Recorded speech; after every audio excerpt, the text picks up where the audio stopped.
Good evening, good morning, good afternoon. You're here with us at Cyberhuman Frontiers. We will just quickly get our community guidelines out of the way, so have a little patience while I read it as fast as I possibly can.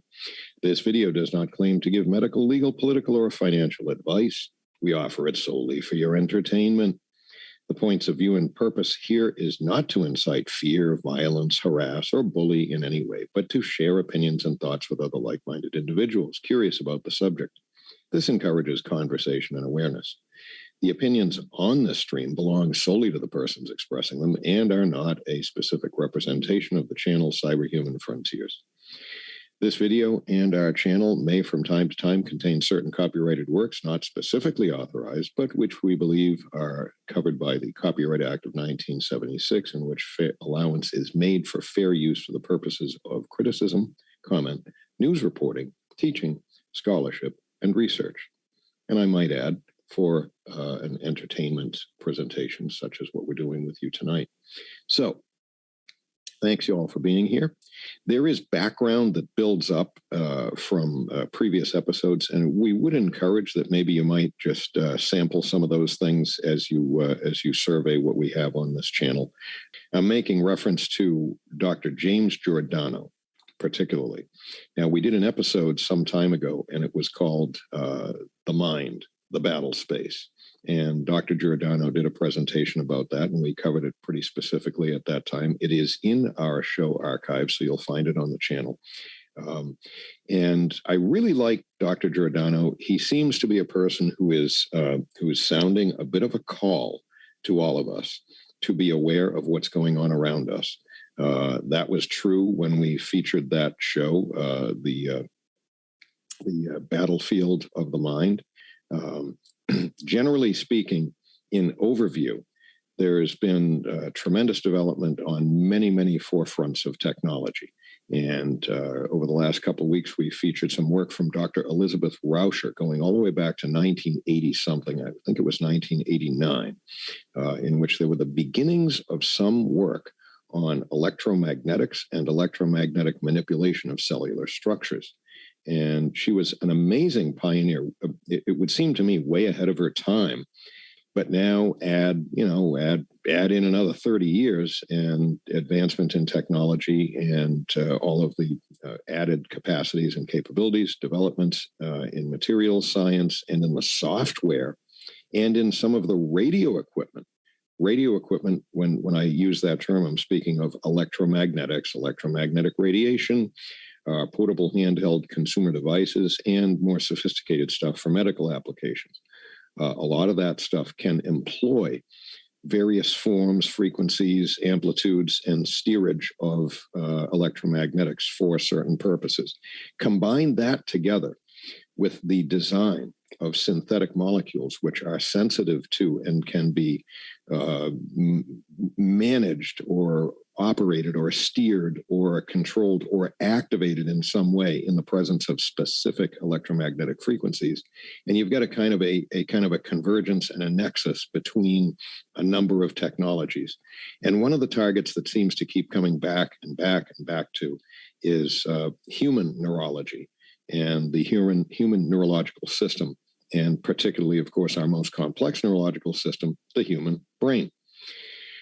So we're kind of a little bit more on the, I guess I'd say a little bit more on the ethical side tonight. But before I get into that, I have a short little video. I think you'll find this really cool to look at. I may or may not pause it from time to time, but what you're going to see is diagrammatic representations of what goes on inside cellular processes. And TMC, how are you doing tonight, my brother? I'm good, man. How are you? I am okay. Good. Not way up, not way down. I'm just okay.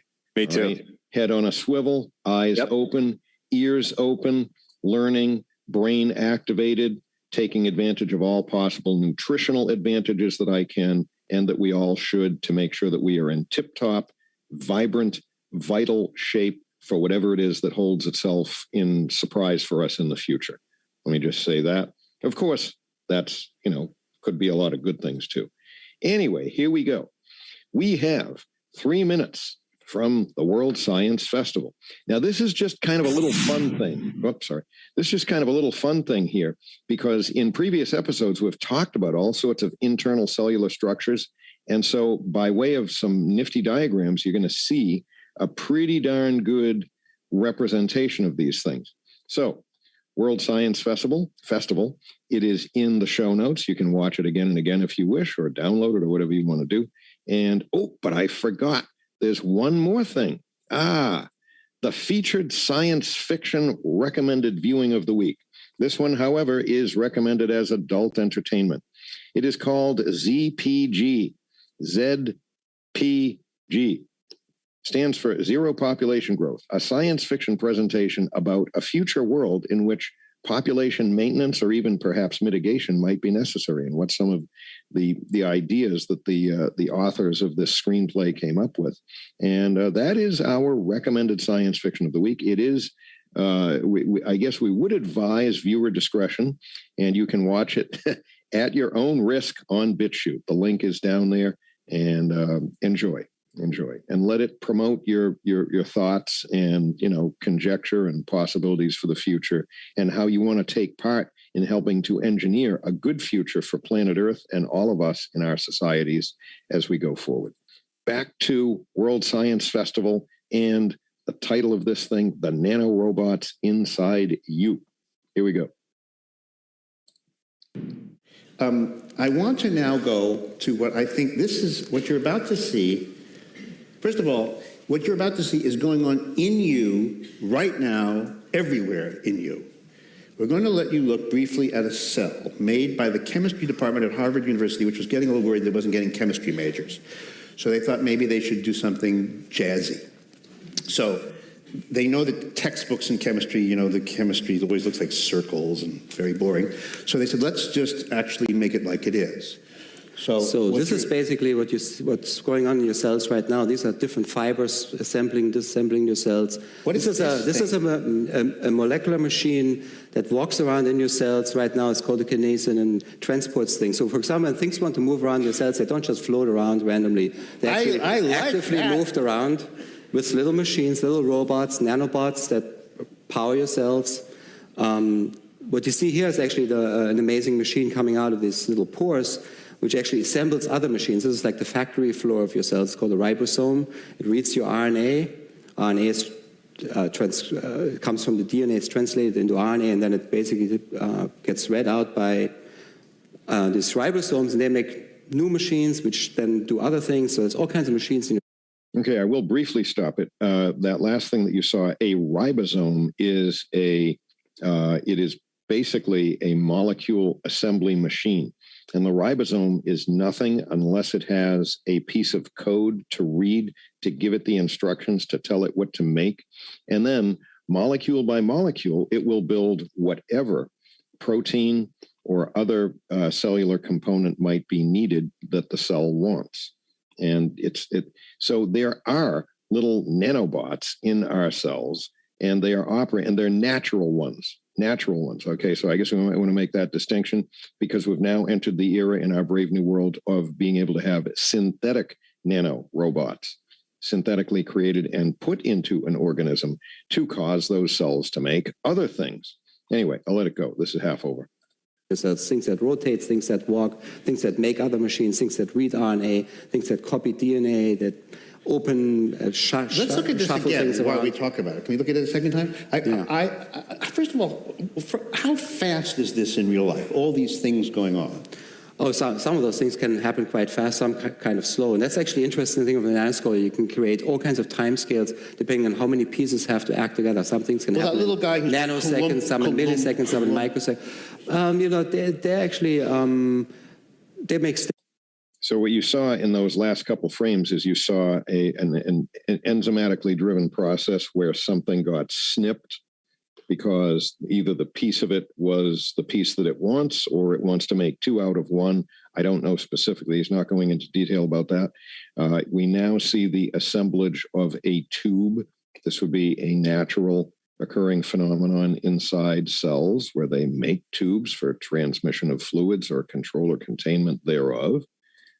Steps in the kind of millisecond range, I would say. In the what? Like He did indicate a time scale for some of this stuff that can be as fast as milliseconds. Okay. Milliseconds or thousandths of a second.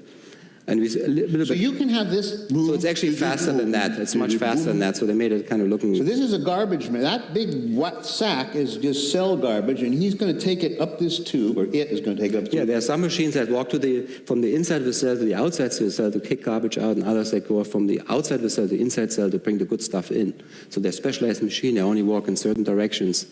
Is this, what about the color? That's pretend, right? Yeah, that's, those things are so small you really can't, It would be it's very dark, animations. unless you had stage lights or something. This is a So you got to think as you look at this is a pretty darn good representation of natural processes in a cell. Now, we know what engineers always like to do. We figure out a natural process, and then we want to change it. We want to make something that is some sort of a modification thereof for a purpose. And so if you really do have an understanding at this level of the intracellular processes, then you can just imagine how many engineers are focusing on this and how they would really like to exploit their knowledge of these inner functions for a purpose of making cells do something. I might give you a pretty innocuous example. We could take some type of cell, whether it be E. coli or some sort of algae, and reprogram those cells to make some usable biomolecule for us. It could be a sugar. It could be a fuel. It could be something that you could run your car on. It could be some sort of synthetically created food that's actually nutritious to us, but that we have a farm of these little reprogrammed cells, whatever they might be, that are manufacturing it for us. So we might not have to grow that food crop in a field by old conventional means. We could have tanks of this stuff making that nutrient for us, whatever. All sorts of things, good things and bad things. copier. Yeah, that's a copy, and that little wormy thing coming out is a new protein coming out, and here's a new protein has formed, two of them linked together, and they make a new nanomachine that goes off to do its thing. So this is this is what plants have and animals have and we have. We're built from these things. Right, this is what's going on in your cells right now. And so you look inside, and I think it would be fair to say that this seems extraordinarily complicated. Oh, we are built out of trillions upon trillions of cells that have little factories in them like this. And the exquisite genius of nature to have assembled them all into something as simple as an ant, let alone a human being, it's stupendous. What a work of creation. And they're done. Extraordinarily sophisticated, extraordinarily, to use a careful word, miraculous. There you go. So that, hang on. Okay, there we go. All right, so now moving right along forward, you can just imagine that with great power comes great responsibility in general. That's a colloquialism, right? Well, with great power in the understanding of the inner workings, the subcellular machinery, right down to the molecule of life, then what's going to naturally come along with that is the responsibility to be able to not misuse that knowledge or make whatever types of synthetic machines with that knowledge that could do really very powerful and maybe very scary things that, in the world, being realistic, there are good people, there are bad people, and there's everybody in between. There's always some guy coming along or girl coming along that is unscrupulous about how they apply their knowledge. And they may do it in a way that is somehow disadvantageous to other people, and maybe in some situations, those other people may be blindsided or completely blind and kept unaware of what is being done by those people who are unscrupulous. It's just the way it is in the world. So it's one thing if somebody is, taking your chickens after dark out of your corral, out of your chicken coop. It's another thing, and then you find out too late after all your chickens are gone. It's another thing if something is being developed, deployed, and implemented at some level in some group of animals, plants, or people that we don't know about. So anyway, that just gives you a little bit of an idea of how amazing the level of knowledge is. So a little bit more on the ethical side, and we'll get into a lot of things tonight, but a little bit more on the ethical side. I want to introduce you once again, reintroduce you to this guy. This is Dr. James Giordano. And what I really do like is that although he has the choice to either help to heighten awareness about some of the things that we should be looking at in the future from an ethical standpoint or not, he has that choice. And he chooses to be a little bit of a spokesman for some of those things that we should be looking at. James Giordano, PhD, Chief Scientist of the Office of the Senior Vice President for Research of Georgetown University. He is a professor in the departments of neurology and biochemistry and chief of the Neuro-Ethics Studies program of the Pellegrino Center for Clinical Bioethics at Georgetown University Medical Center, Washington, D.C. His current work focuses on neuroethical issues arising in and from the use of advanced neurotechnologies. Yes, advanced neurotechnologies, which exist now in medicine, public life, and national security. He is the author of over 230 publications and 7 books in neuroscience and neuroethics, and 11 11 governmental white papers on brain science. Dr. James Giordano. TMC, any thoughts from you? I have a 7-minute video that I have queued up that just kind of gets our feet wet with this subject a little bit. And again, I invite you guys all to take a look at the 2 episodes. They were back-to-back episodes on battle space of the human mind. They're from, I don't know, like 7 months ago or something, a long time ago. But they're in our show channel. TMC, any thoughts? Not really, other than everything I've heard from this guy, I basically agree with.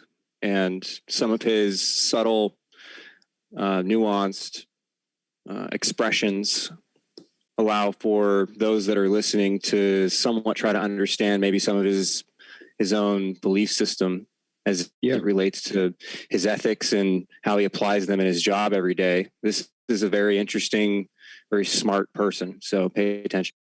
I agreed. Yeah, 100%. I would like to encourage people to use their sixth sense, their intuition, their gut, when they hear and listen to anybody that we feature in presenting their excitement and enthusiasm about whatever it is that they're working on, and try to tune in to the person rather than the glitz of all the technology that they're talking about. Tune in a little bit to the person.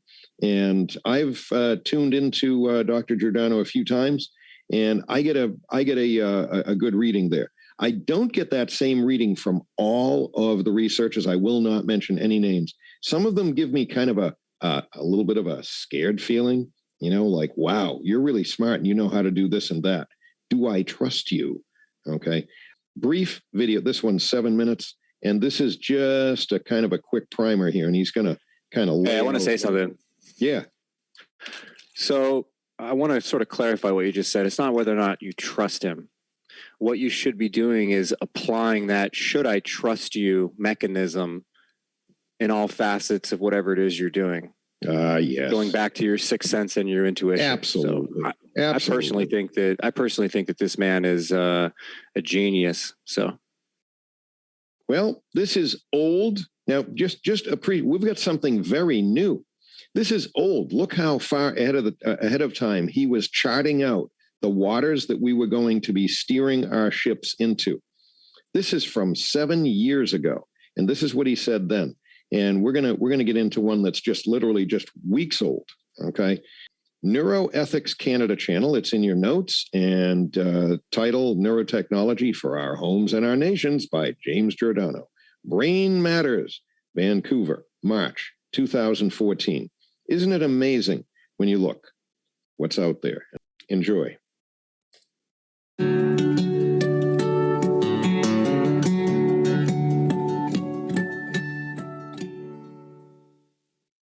Thank you very much. It's always a pleasure to work with this group, both with International Neuroethics Society and certainly with Brain Matters. One of the things that we've been working on for about the past 4 to 6 years is the whole thrust of neuroscience and neurotechnology into potential agendas of public safety and national security. But you know the names: Columbine, Newtown, Oslo, Boston, as far back as even perhaps 9/11, if one were to look at that as a public security issue. And guys, pardon me while I just check and make sure that I've got the resolution on this. We can get this better for you. We can go up to 720p. Woohoo! Not an event like this goes by where literally phone does not ring. Somebody says, you, neuroscientist type, you, neuroethicist, can't you do something? Can't you utilize this science and technology in a way that is predictive, if not preventive and interventional, or at least to mitigate these potential harms? These are the challenge statements I have before you. How does the brain function in cognition, emotion, and behavior? We recognize this. This could probably be the basement statement that launches the pediment upon which any investigation of neuro-S&T could be examined. How can these mechanisms be assessed or accessed? And moreover, how can we operationalize? Here's what he's looking at right there. Mapping out, learning the organ, and then some people at least are looking at how they would access and manipulate, and then some other people, maybe some of the same people, looking at protection mechanisms that need to be in place, et cetera, et cetera. These. And from this, we then contextualize this into whence public safety. Can we engage these things in ways that are going to protect the polis? And more than not, what we're seeing is it's not a question of, well, just one form of neuroimaging or just neurogenomics or perhaps just some form of computational algorithm that allows upscale comparative indices, but harnessing all of these together under a rubric known as interventional or integrative scientific convergence, ISC. There's the idea of we really want protection, and very often we'll turn to neuroscience as the public as well as. Okay, so this was a long time ago, but I can honestly say I never heard that acronym before. Integrative Science Convergence, ISC. He's going to refer to it again. Many policy types and politicians and those in public safety do, and say do something. But if we say, yes, we can do something, and we can do it in this way, well, they say, well, X, Y, and Z may not, in fact, be legal, or may have a very high U factor, and that's what we call street corner ethics. We can assess everybody from birth periodically and begin to track their trends utilizing this type of notogram, as I showed you, and that may be very useful. And you go, ew, you really want it? You can't do that. So it's the cake and eat it too. Privacy, protection. Protection perhaps not only from those things that go bump in the night that affect our public safety, but then is the deliver us from evil really the evil of utilizing neurotech? TMC, if you got something you want to add, just signal me and I'll pause this thing, all right? Technology in potentially inapt or illegal ways. And what does that mean? Is it mitigating these types of harms or manipulating the brain? Is this validity? Is this reliability? And what level of accessibility and admissibility into the court? Extant standards, for example, that we use in the United States, the Frye standard and the somewhat more stringent Daubert standard, have indeed been questioned with regard to whether or not these truly represent the level of scientific legitimacy to say this is valid, this is not. And then, of course, you have to ask, well, in what culture? For what ends? How might these be used, misused, or even abused? And let me go one step further. Although we might be able to say that within the confines, for example, of public safety parameters, we might be able to say that there are indeed local and national laws that would define, restrict, constrain, guide the way neuroscience and neurotechnology can and perhaps should be used. I don't know about you guys, but he packs so much meaning with so few words. He's so much better at using less words maybe than I am at actually conveying powerful meaning. And the pictures are great. Look at this. We have a seesaw balance, utopian aspirations or dystopian anxiety, philosophical question. And yeah, there's a ton to say here. Okay, so a philosophical question, utopian aspirations, dystopian anxiety. Now, we're talking about neuroscience, but this is a scale with the pyramid on it that is an expression of energy. It's an expression of societal structure. It's an expression of familial structure from the nuclear family out to a local community, up to a country, up to a globe, and then beyond. This is the fundamental question of how anything maintains balance, including social structure, which goes back to neuroscience. That's all. Does it imply that since it at least in most instances in nature, things do tend to eventually strike a balance, does it imply that a utopian future would be impossible and there's always going to be some sort of an antagonism between the utopian dream and the dystopian worries? Is that just the way it always is? I'm just asking your opinion. This is where fear becomes a point of asymmetrical leverage.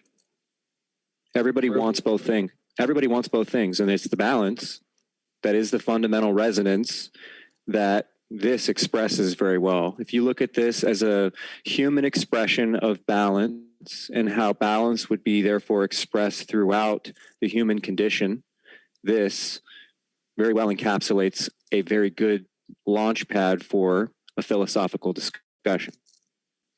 This also to me expresses down to the subcellular and to the subatomic. And it is balance, it is resonance, it is finding equilibrium that provides something like life to have a safe enough place to live and enough stress in its environment to grow. Interesting, because life before man came along with ever more powerful technologies, life had a relatively safe place and a self-regulating place to exist and to grow and evolve and develop and reproduce. It had that, and it had its own, it has, well, don't want to say had. I mean, they're still there. We do still have a natural world. It has its own checks and balances built into it. And when we go in there, we need to be very conscious of the existing millennia of development of life and the existing checks and balances that were there. And I honestly don't know if we have enough wisdom without somehow violating one of the existing long-standing, millennia-standing natural balance mechanisms that are in place. And we see lots of evidence where we come in with some new invention and all of a sudden, this kind of animal is reproducing out of control and those are almost extinct. We see this happen all the time. It just seems to demonstrate to me that I think we should be doing a whole lot more study before applying anything, and just step back and firstly attempt to achieve a better and more perfect resonance with the existing natural world, the way that it was built, the way that we inherited it. But that's just my opinion. I'm just giving you my commentary, and it's just you're welcome to have your own opinions. And please, by the way, welcome everybody that's out chatting with us. I'm watching. I can't interact with you while I'm doing a share. These are also working upon civil laws. What happens, for example, if we nationally and internationally literally declare a war on violence?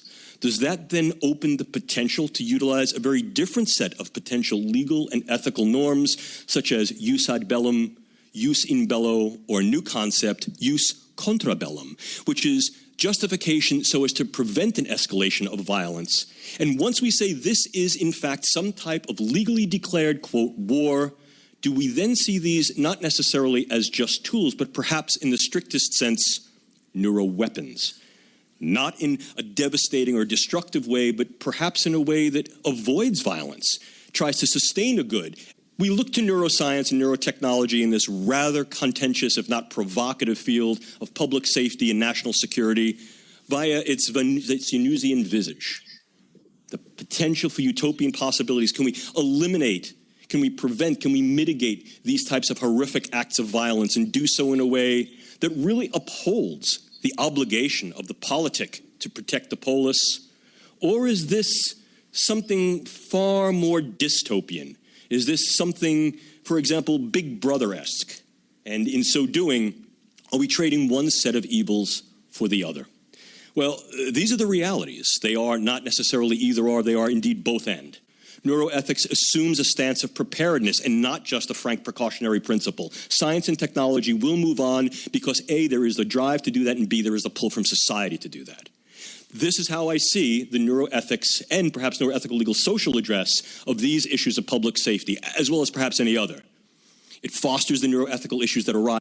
There's a pull from society to advance technology, but there's also a pull, and an extremely powerful one, coming from institutions and people that run institutions and people who are in positions of extreme power who set policy that affects the entire world, as well as industry for purposes of for-profit businesses for whatever reason. So there are lots of pulls pulling the technology forward. He's got a nice summation there, neuroethics posing questions. Well, informing policy, and if you're as skeptical as I am about how we can not necessarily trust policymakers, people whom we actually elect and pay to create, to be the architects of policy and to institute controls, limitations, regulations on research, certain types of research, I frankly don't have any kind of confidence at all. We're seeing evidence all around us right now that the control of policy and the drafting and implementation of it needs to be done a whole lot better. And then the last part, which is under the little bar here, governs law and applications. So I don't want to be I'm actually a pretty optimistic person. I dream of utopian worlds, but very idealistic ways of looking at things. But reality keeps bringing me back to reasons to be concerned. He's got a couple more minutes left to go here. From the science and tech, it addresses these issues. It plots current and perhaps future trajectories through viable modeling, engaging this in both a qualitative and quantitative way. It informs guidelines, policies, and laws through sensitivity and reflexivity. But then we have to define what that good is. Is that creating this type of a neuro-utopia? This actually comes from the movie Minority Report, where you have the Department of Pre-Crime. Can we utilize neuroscience and neurotechnology in those ways so as to model potentially predictive interventional steps to say these individuals have a high probabilistic likelihood for X, Y, and Z, and as such, we can intervene now because of that probability? In many ways, this sort of reminds me of the old Monty Python skit. I'm not dead yet, yeah, but you will be. I've not committed a crime yet, yeah, but your brain says you might. Then let's re-examine what technology really is. It's techne-logos. It's a rational accounting of tools and those who use them. In fact, we have to see how will we use these tools. We've offered some possibilities. The use of assessment neurotech in certain cases that have been identified to then monitor the progress of these individuals. Perhaps the use of assessment convergent approaches to increase the focus of surveillance and perhaps conserve resources that may be used for public safety. Revisitation of certain legal standards. We've talked about whether or not the Daubert standard is viable and stringent enough, or maybe we need some others. And we've entertained the Federal Evidence Registry 403, for example, as a possibility. And also the use of neuroscience and technology interventionally, but danger here, great danger. Because then we have to ask, what are we really doing? How are we using this? Are we in fact going down yet another slippery slope where we're then politicizing science underneath false agenda? And this is a level of control that takes us into what may be very, very Machiavellian ends. So towards this end, please remember that neuroscience and technology are human endeavors for human endeavor. We control the vertical. We control the horizontal, if you will. And that is a discourse that exists with each and all of you. Thanks for your time.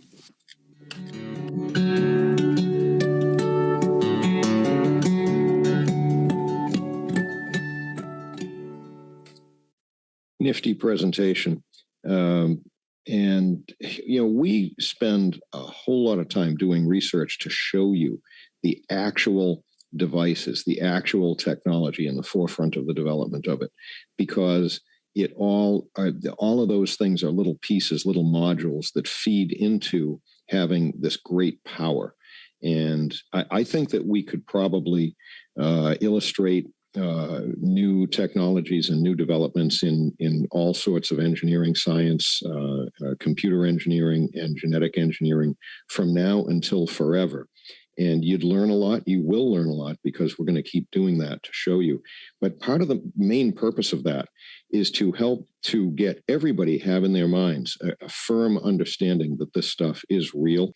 We can design an organism that is something that has never been seen in nature now. Not we, but people have the power to be able to do this, to reprogram those genes. That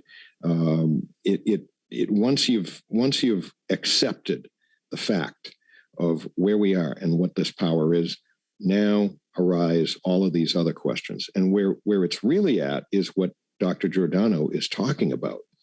It's not about the technology. It's not about the I think he said technos logos. It's not really about that. That's just the stuff. That's just the tools. It's about the application and the management of it.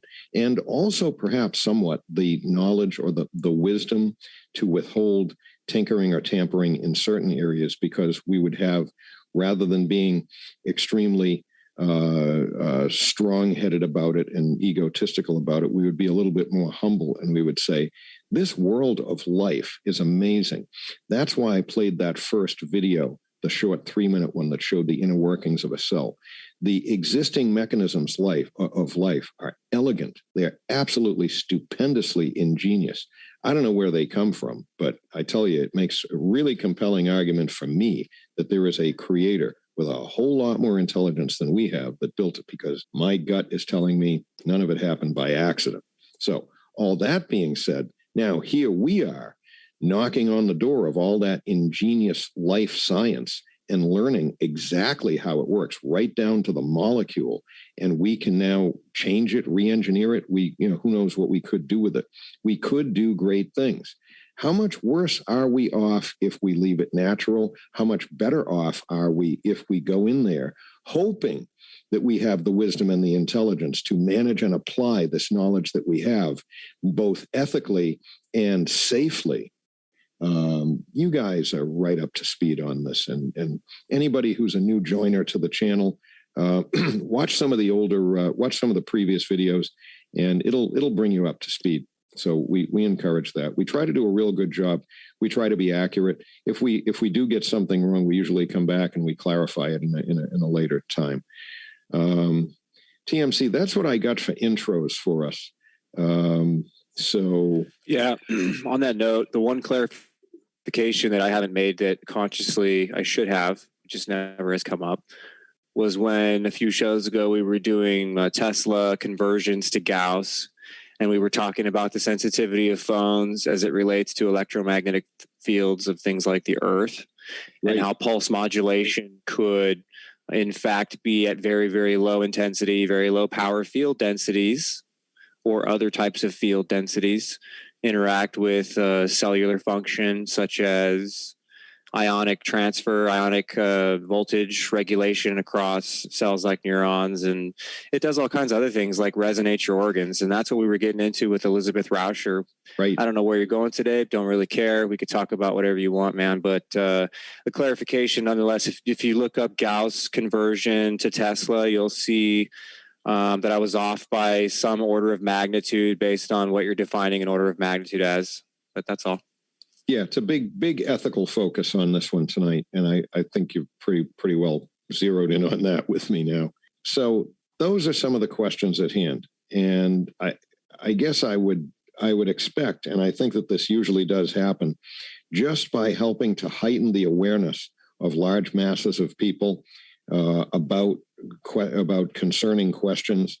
That starts to change the way that things go from something being invisible to many of us that's just happening, and we say, oh, now it's this, now it's that. Oh, no, we knew about it. We knew a lot about it. And most of participants here with us that view this content are not advanced engineers or advanced mathematicians. And that's really just kind of, the means to the end of getting to what the results of this might be when it manifests in some sort of a finished product that does something to say, whoa, this can do that. Wow. So fortunately, we don't need to delve into pages of mathematical formulas and pages of chemical expression, mathematical expressions and chemical formulas. We don't need to do that. What we do need to do is to heighten our general and shared awareness about this stuff, basically across the world. We need to help heighten that, and that is going to have that in people's minds and in their consciousness. And you know what? We will start to make changes by way of that. And I can't even begin to predict how that's going to happen, but it will, because that's the way things go. All right, the next one. Dr. James Giordano again, and this is a very recent speech that he gave, June 8th, 2021. Pretty recent. Hasn't gotten a lot of view either. And I think we'd like to help to propagate this a little bit more. And I applaud Dr. Giordano for being a spokesman for these concerns and helping to, I guess, not only start the conversation, but spread the conversation amongst many people. Very easy in our very. Hey, can you go back down a little bit? Yeah, very easy in our busy daily lives. Stop. Yeah. So I just want to note the views, 1478. Note the date. Where was it? Oh, there it is, right there. Yeah. Yeah. This is the Kennedy Institute of Ethics. Right. The Kennedy Institute, the one that got a bunch of money from the bailouts and all that. The first go round, it was an obscene amount of money. The Kennedy Institute, and what do they like lay off their staff or something like? I don't remember. How can there only be 1,400 views when you hear this presentation? How can there be that little propagation of this information? This guy is very grounded, very lucid, very rational. This guy has conversations that span from rooms that you and I would attend up to rooms that 3 people in the entire world would have access to. That's what this guy does. You just have to kind of ask yourself, all right, what's going on and why? Okay.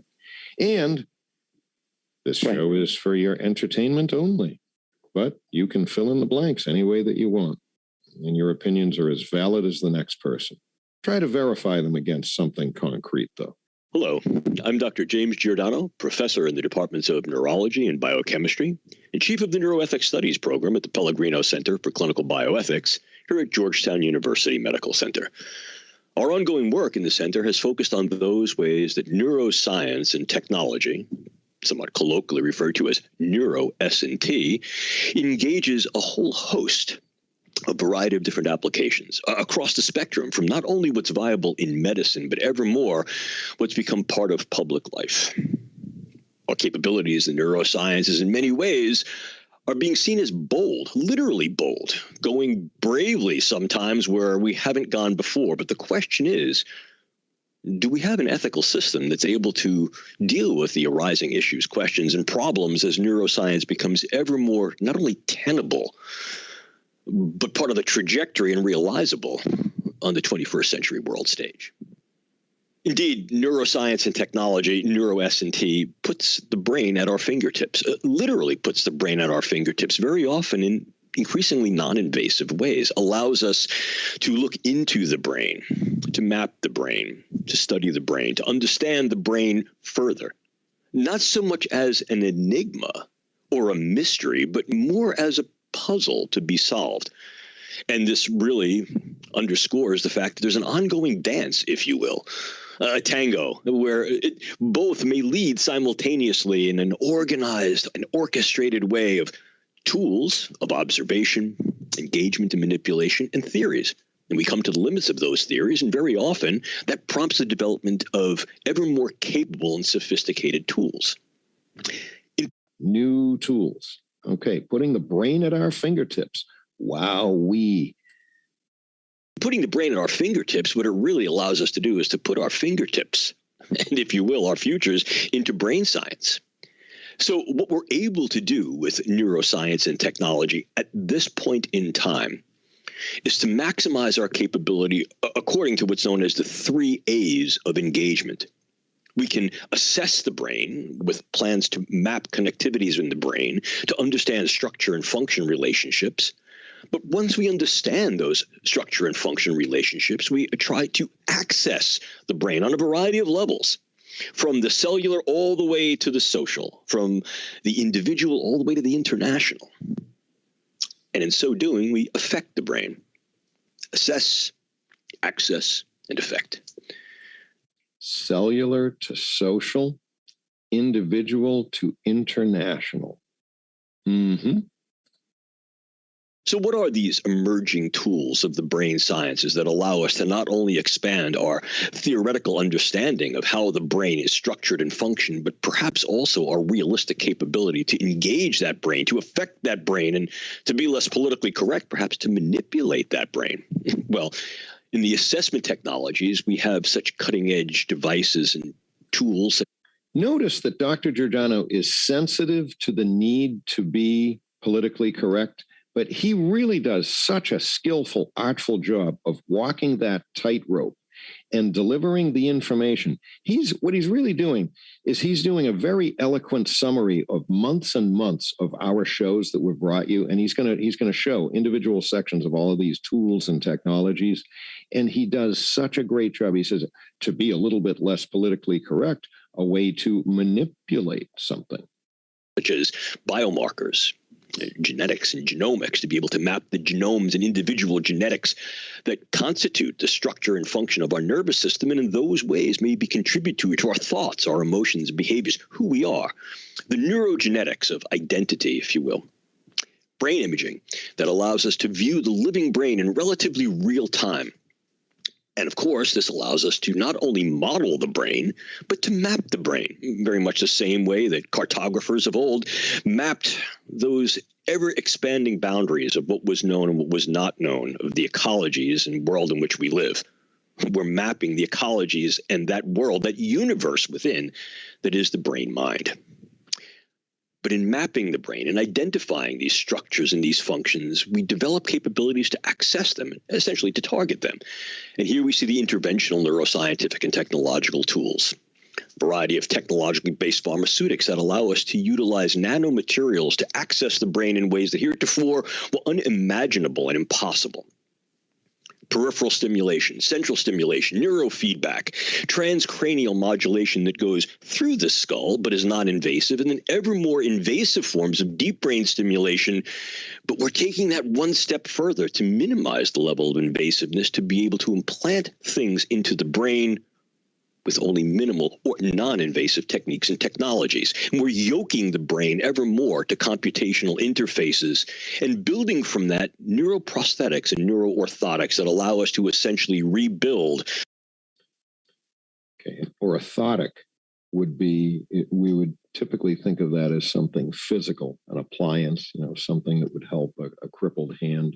A neuroorthotic would be, in many of these cases, something of extremely small size, nano-sized, that was implanted, built into somebody's cerebrum. A broken brain.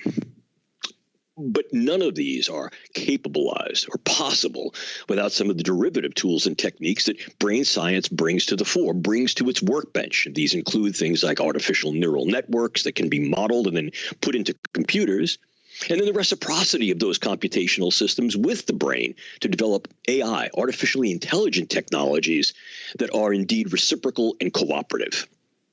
What we see the brain science is doing, like so many other fields, but perhaps best leading, if you will, the field, is engaging this new paradigm of integrative scientific convergence. I'm going to stop it just to read his slide that he's got up there.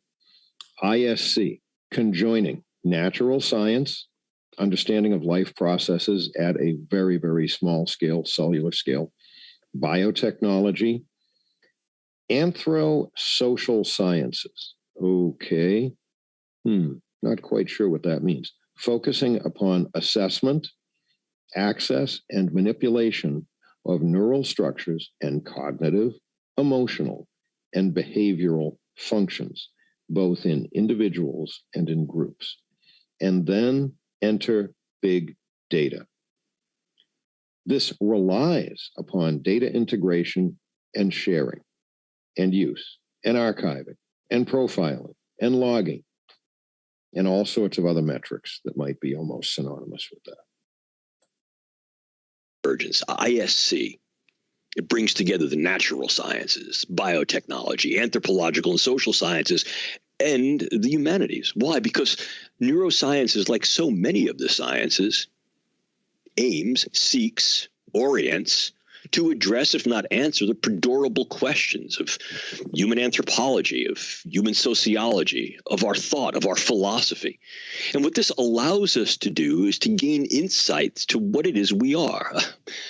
The mathematician and philosopher René Descartes posited, I think, therefore I am. But the flip side of that coin, if you will, is really, how do I think? And if I can understand how I think, what does that tell me about not only who I am, but does that then allow me tools, perhaps, to modify, modulate, direct, self-engineer who that who is? And what this allows us to do is it gives us the toolkit to be able to both assess and affect individuals and groups. And one of the key drivers of that is being able to assimilate, synthesize, and utilize in real and rapid time huge amounts of data. The tools of big data. There are some things he's not saying here because he'd probably really get, I don't know, he'd really have to answer to some other people who have a lot of power and authority. I don't know. But if one learns how to understand how oneself thinks, what if some other group or organization is learning how you or me think, and they understand how you and me think better than we understand it ourselves, and they don't tell you that they understand that? Did you say something, TMC? Yeah, man, what this guy's getting at is this notion of scientifically separating or segmenting, right? Consciousness, your thoughts, and your actions. And your actions being translation to your skeletal system, muscle system at a basic level. Your actions at a more complex level goes into the psychosomatic, sociological, anthropological, cultural issues that then ultimately fuse together to become AI software programs that then run code that look at the biological organism at a higher layer, because the lower layers, the biomechanics, if you will, are well understood enough such that the software can be built complexly enough to function cellularly, subcellularly, or in a more realistic circumstantial environment, which is the information we have access to. It would be things like organ resonance to induce neural impulses, cross-body, through body, etc., through things like the vagus nerve and other peripheral nervous system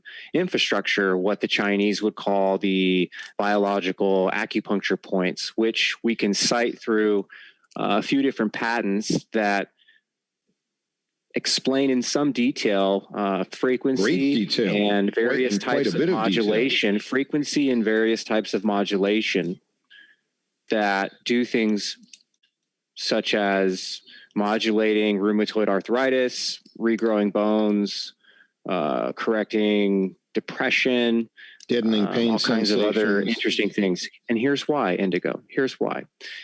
What happens in your nervous system has much to do with the voltage potentials across the neural membranes. And when you start looking at electromagnetics and other directed energy systems and how subcellular processes can be influenced remotely and therefore alter and vary the voltage membrane potentials inside and out, which then induce neural impulses. You can resonate organs, you can resonate cells, you can resonate perhaps the subatomic intricate web that makes up the DNA interconnections that we get into with quantum and light and all this other stuff. And there's a lot going on, man. That big data, where this guy left off, this guy was leaving off with big data and what big data means with respect to fusing together the last 100 years of material science, psychology, sociology, anthropology, biomechanics, bioethics, biochemistry, blah, blah, blah, blah, and math. And then taking all of that and then translating what they've collected over the last 2,000 or 3,000 years. We're combining it all. And then from that, trying to understand deeper meanings of how fundamental resonance impacts life. And we're at the point where biology, synthetic and otherwise, and material sciences have now been coupled with artificial intelligence and directed energy systems that tap directly into scalar-based And I use that term as a cliche with quotations with my claw hands, right? What people would look at and study scalar as. These are the fundamental resonances that with subharmonics and what we understand as harmonics can do things like induce a whole lot of changes in the environment, not only in humans or animals, dogs, cats, but in plants and in walls and in refrigerators and in compressors and all of these things. And they become a communication system as well as a weapon system. Now, think about the sophistication of what I'm talking about. We're talking about manipulating matter subcellularly or at the atomic level, or maybe even at the subatomic level. And this goes far beyond biology. If you were to be able to do something like specifically find the resonant frequency of freon, and then be able to separate or segment high and low, and then excite one versus the other, you could induce some type of a failure, or you could induce some type of a click or a pop. And that may be used potentially in a covert application as an acknowledgement or a go signal or anything, if everybody was tuned up to sub-millisecond neural connectivity. And that is the power of big data. I think we should continue with the video. Yeah. Interesting. True. It's true. Let's keep wrapping our heads around this. Here we go.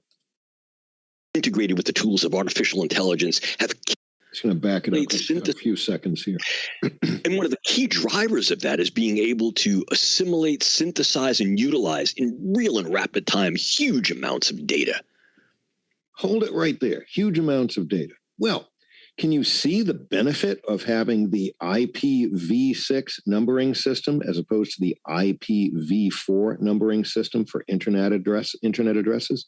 Because IPv6 is I don't know what it is, but it's a huge amount greater capacity to number anything and everything than we had with our old system. So now we use that new system.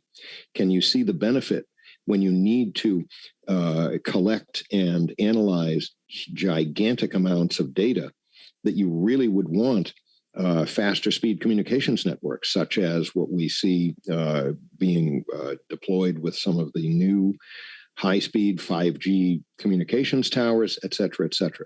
So this is a whole lot of things coming together.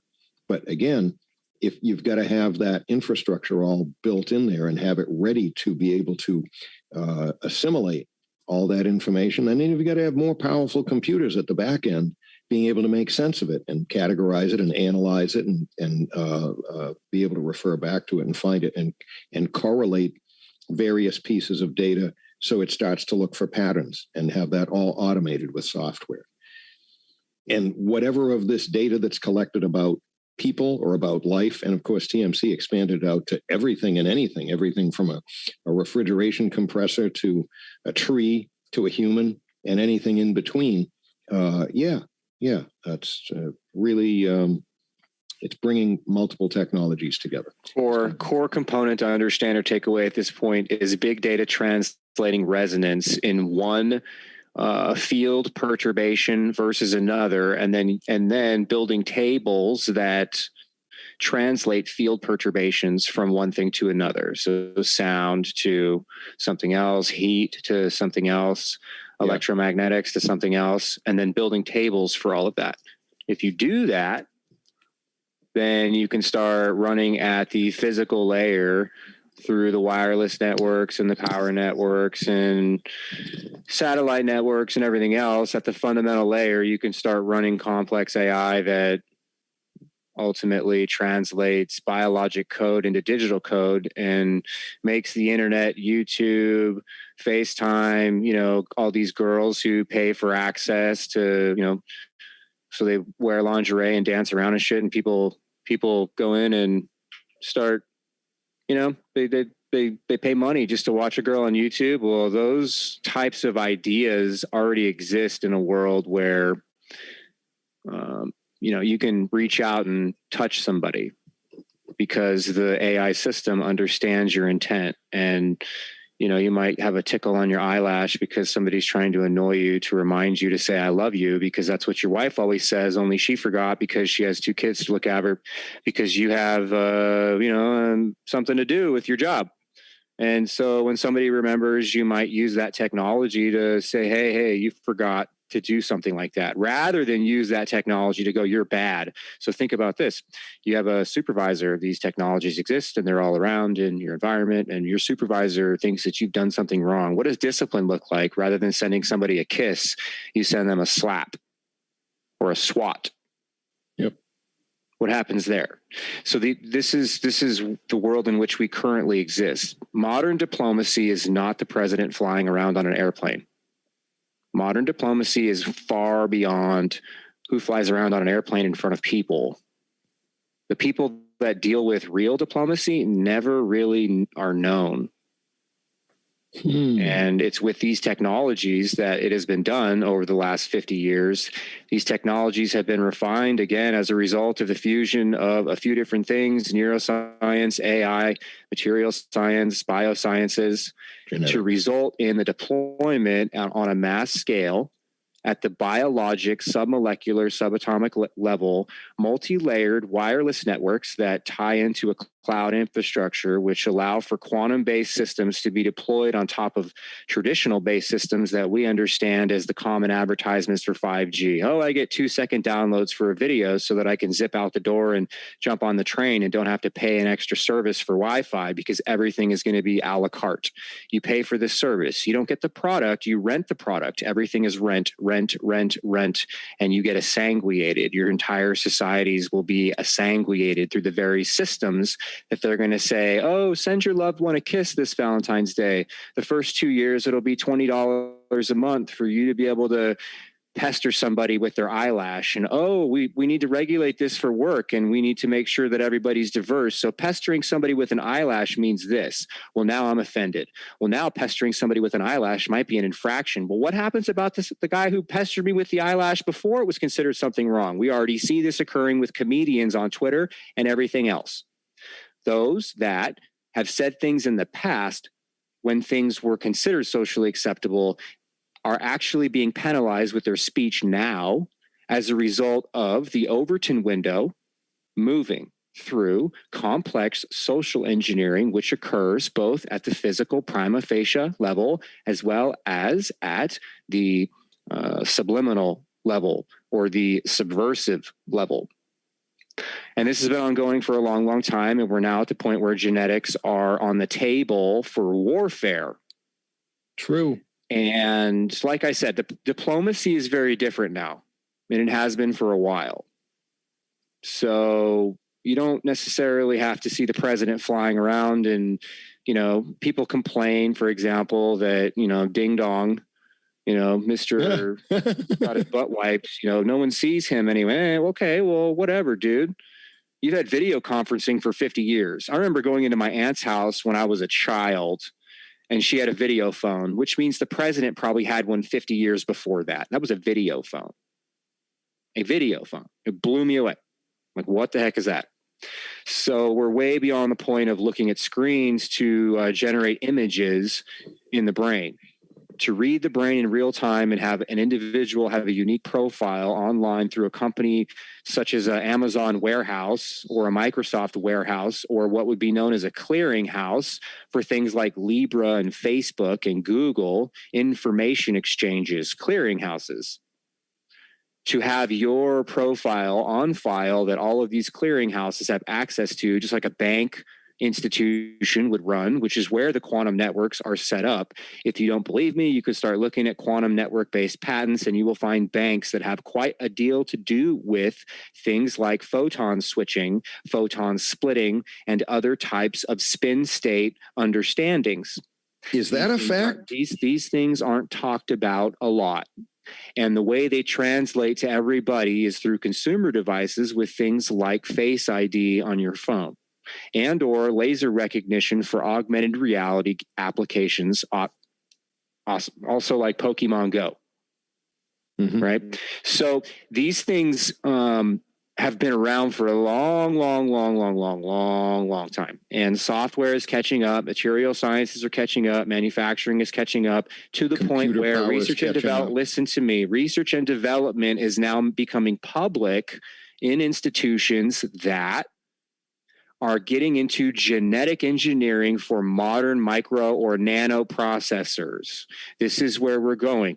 Deblina Sakar, MIT, ambassador to AT&T, amongst others, Mr. Boyden, right?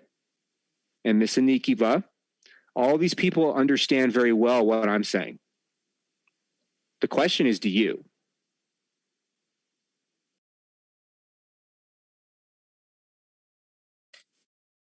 The tools of big data integrated with the tools of artificial intelligence have capabilized the brain sciences to a set of abilities, to a frontier of both probabilities and possibilities that just 10 to 15 years ago was almost unimaginable. Indeed, what we find now is that neuroscience fiction, nonfiction is becoming realized. Things that in the past seemed to only be the stuff of science fiction is now at our fingertips, is now a realistic both probability and ever more emerging possibilities as these techniques evolve and as those who use them understand that by bringing them together, we can open up a vista of things that we can do to assess and access and affect the brain. These include the use of gene editing techniques, probably most notable today, the use of CRISPR, Cas9 gene editing and gene scissoring techniques to be able to modify the genetics and genomics that contribute to the way our brain is structured and the way our brain functions. On the assessment side, more and more we're being able to utilize forms of neuroimaging to literally reconstruct the input to the brain that that individual was experiencing. In other words, as we see here in this slide, you can image my brain and from that image relatively reconstruct what I was seeing. I'm going to zero in a little bit more on the slide for you before he changes it. I was hearing, what I was feeling, construct what I was seeing, what I was hearing, what I was feeling. And you go back. And of course, we can put all of these together 15 seconds. Yeah. Into new areas.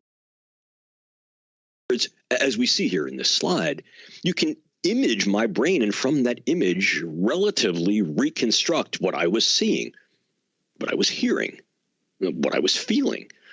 And of course, we can put all of these together into new areas that allow the integration of assessment and intervention. Probably most notable among these has been some of the programs coming from the BRAIN Initiative, spearheaded here in the United States by the Defense Advanced Research Project Agency, DARPA. And probably the most exciting and cutting edge is one called N3, Next Generation Non-Invasive Neuromodulation. The capability to put vast arrays of sensing and transmitting electrodes deep within the brain in a non-invasive or minimally invasive way. Vast arrays of sensing electrodes deep within the brain. To allow real-time access to read from the living brain and write into the living brain remotely, through the cloud, through the web. TMC, are we hearing an amazing summary of everything that we've covered for the last, I don't know how long? It depends how well you've been listening. Via distance, across time. And then if we push the envelope a bit further, we begin to see the merger of those ideas that heretofore. You hear what he said there? Over distance and across time. He just hinted at the quantum side, just hinted at it. Or were thought as, well, perhaps impossible. Of those ideas that heretofore were thought as, well, perhaps impossible, but now made possible through the conjoinment of a variety of different neurosurgical, biological, biochemical, genetic techniques. Probably most avant-gardistic of that is some of the work of the neurosurgeon Sergio Canavero, the Italian neurosurgeon, who, building upon some of the prior work of Dr. Robert White, is attempting to complete the first human body-to-head transplant. Now, garish as that might sound. Wait a minute. Body-to-head transplant. Okay. That was science fiction. I'm really curious now. All right, so let's say the body fails, but your brain is good. All right, let's see what he has to say. Listen. The brain is bad, but the body's good? He's going to get into all that, but basically, when he just take it from the frame of view of Avatar. If you've seen the movie Avatar, this is what he's talking about. And what this ultimately translates to is taking somebody in a paralyzed state and reanimating them and having them walk and talk with complete functionality, coupled with cloning technologies or synthetic biology from conception up to full adulthood with rapid growth enhancement, so that you can grow armies at that point, which is like the Matrix kind of stuff. And what do you do with existing life? You kill what you want and you reform the rest. And that's what's happening in schools, in my view, with the wireless and the iPad in every hand. Is what you're really doing is setting up very complex phased array antenna systems that are going to tie into this cloud infrastructure this guy's talking about, and remodel and reform brains. Those at work will have that happen. Those at home will have that happen. Those that choose to opt out won't have a choice, because it will happen all around you, and it's happening now. So the title of the slide is actually very applicable: neuroscience, nonfiction, bold new directions. And what I'm getting at here is the use of artificial intelligence, synthetic biology, and the fusion of all the sciences to create big data tables that then big data analytics can go through and figure out how to use the best, most effective way to achieve a goal.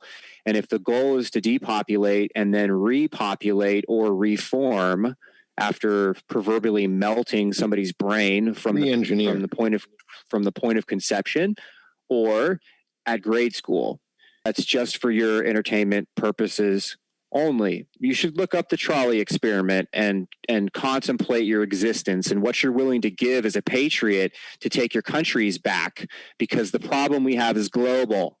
Could you tell us a little bit about the trolley experiment? Yeah, so you got your family on one side, you have the rest of the world, and then some on the other, and you're the one that has to make the decision to destroy your family with your hands tied behind your back. So a good analogy would be law-abiding citizen. You have forced entry and you are detained, and you have to proverbially watch or die first. This is the only option you have, right? Watch or die first while someone else does whatever they want with your family. Right? Then you're allowed to die. The question is, when are you allowed to die? Are you allowed to die right then? Are you destroyed during the forced entry? Are you destroyed during the initial confrontation? Does the initial confrontation last for 5 minutes? Does it last for 5 hours after 4 people? Or do you choose torture? Or does it last for 5 months?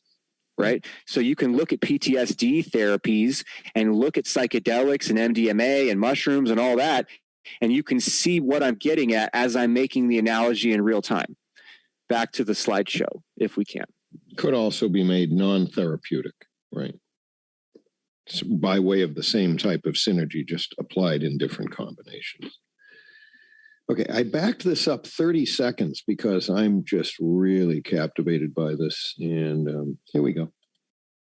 Access to read from the living brain and write into the living brain remotely, through the cloud, through the web, via distance, across time.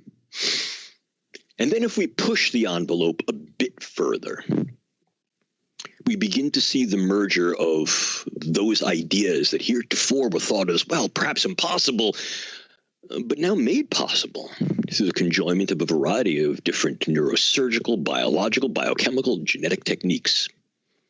Probably most avant-gardistic of that is some of the work of the neurosurgeon Sergio Canavero, the Italian neurosurgeon, who, building upon some of the prior work of Dr. Robert White, is attempting to complete the first human body-to-head transplant. Now, garish as that might sound, the motive is in fact benevolent.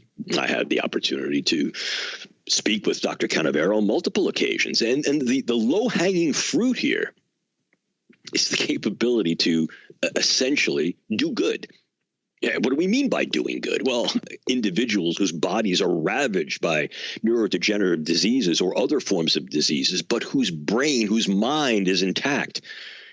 Could we not perhaps facilitate a better quality of life?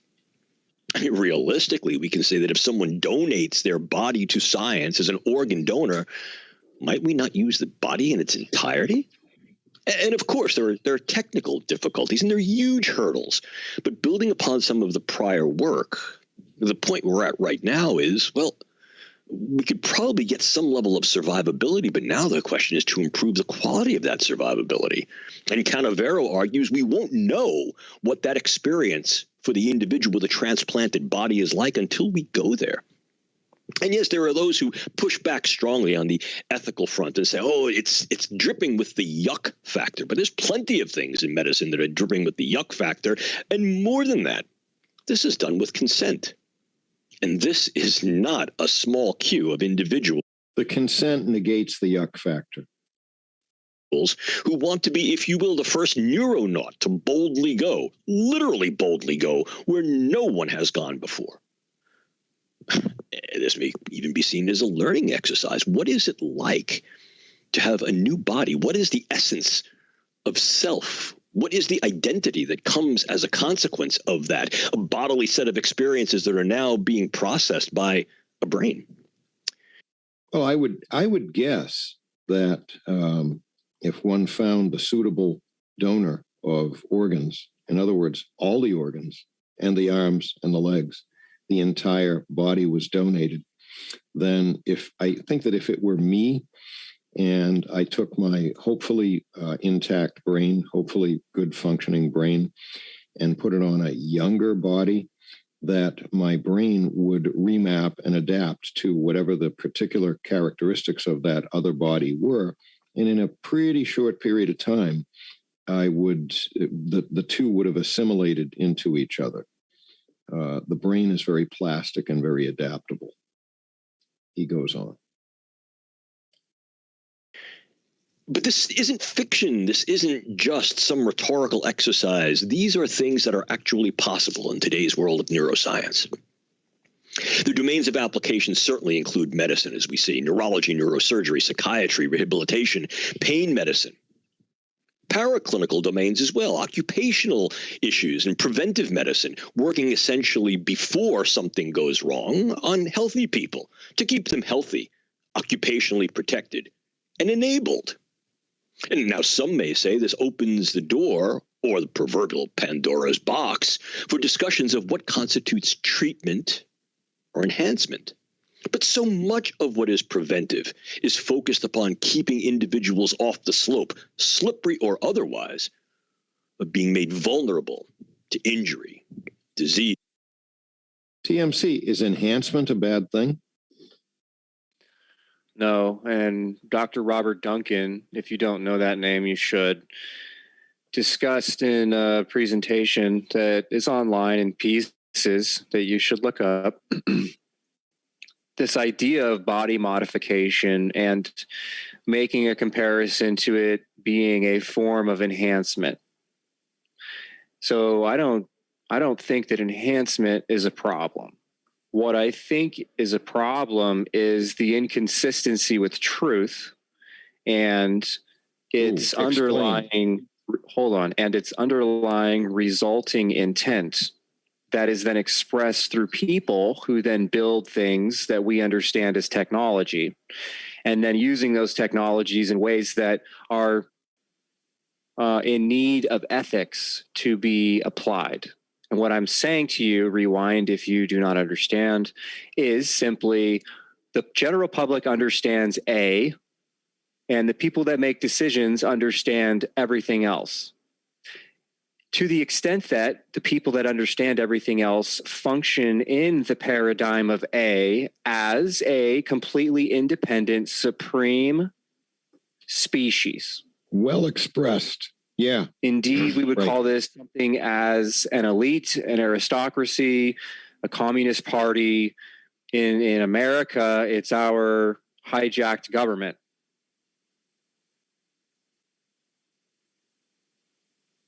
I should use parentheses S and parentheses, governments, because this is proliferated throughout. Mr. Pompeo put the governors on notice some time ago. I believe it was before NORAD went into lockdown as a result of COVID. And we did mention earlier, this is for your entertainment purposes only, and genetic warfare is part of modern day warfare, which allows access and keys to gates that ultimately unlock genetic conditioning or reconditioning to death or anything else, death being cancer or blood clots, for your entertainment purposes only. Well, if I would, taking you, interesting, good thoughts. Just briefly taking it back to if I had the opportunity to enhance a hand or an arm or an eye or pick any organ you want, and any one of them, and I had complete control over that, then I think that as long as it wasn't going to hurt anybody else, and if I was, quote unquote, able to pay the bill for such enhancement, and I'm sure that it would be extremely costly, then I don't think that I'd have any objection at all to it, as long as it didn't harm somebody else.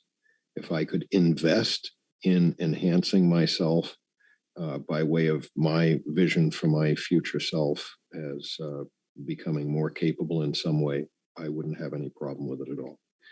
Let's see what else he has to say here. Or simply the frailties of human existence. We have to ask then, how far do we go? How far should we go? And if we're asking how far we should go, please understand that throughout human history, virtually any of the emerging tools and techniques that we have used have been put to work for agendas and initiatives of national security and defense. And brain science is no different. The interest in the brain sciences has certainly been manifest for decades, but has really increased with regard to the possibility of utilizing brain science in dual. Okay, so what's happened with national defense? Has everything that has been financed, funded, and developed for the interests of the United States national defense always resulted in something good? What about some other country? What about national offense?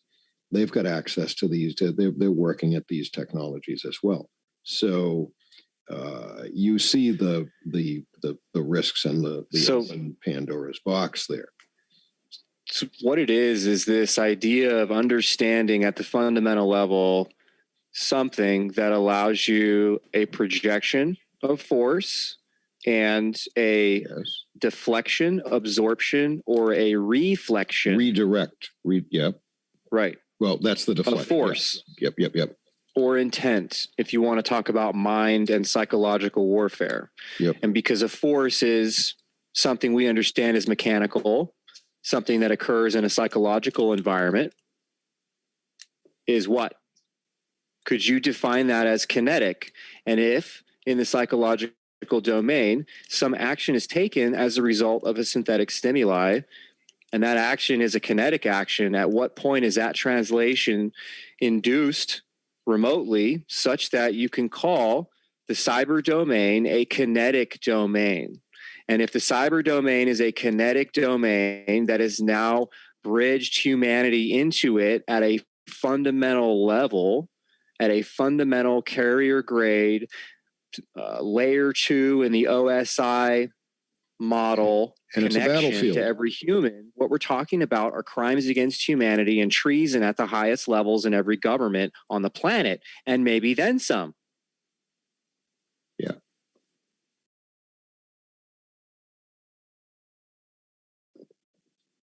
True. Usable ways in the brain science, security, and defense. And brain science is no different. The interest in the brain sciences has certainly been manifest for decades, but has really increased with regard to the possibility of utilizing brain science in dual usable ways for warfare, intelligence, national security. And of course, that's an international agenda. Here, too, we have to appreciate that the goal is, quote, good. But who's good? But justice, what rationale, to paraphrase the words of Alistair McIntyre, the philosopher at the University of Notre Dame. Some country or concern or group who is adversarial to us would define good as what's for their good. So in an us versus them scenario, what's their good is our bad. Notre Dame. Militaries defend the polis, at least in an open society. And so should we, can we, will we use brain science for those orientations, those means, those initiatives, and our desires to keep our societies protected? But what of other societies? What of different values, different ideologies? Right. How will brain sciences be used there? And is there an absolute good? But let's back up.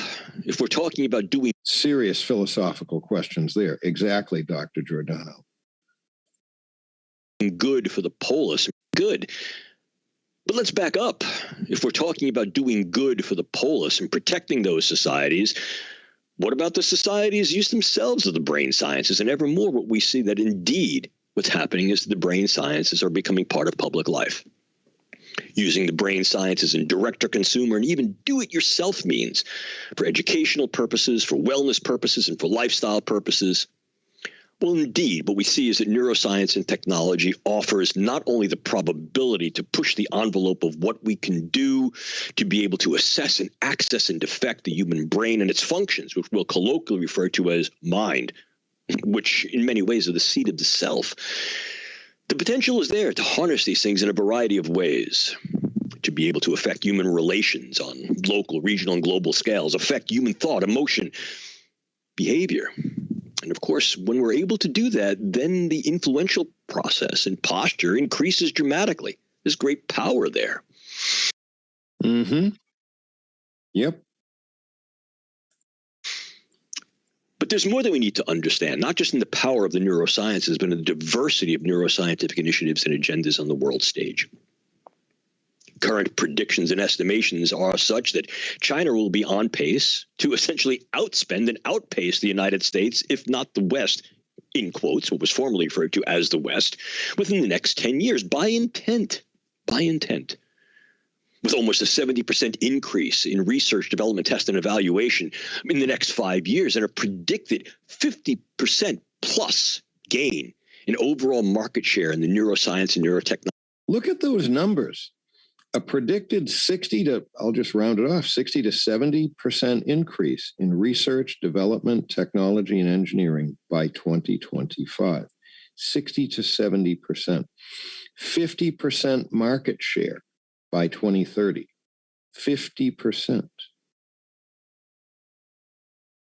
Technology fields within the next 10 gain in overall market share in the neuroscience and neurotechnology fields within the next 10 years. But clearly, it's not simply China on the global stage.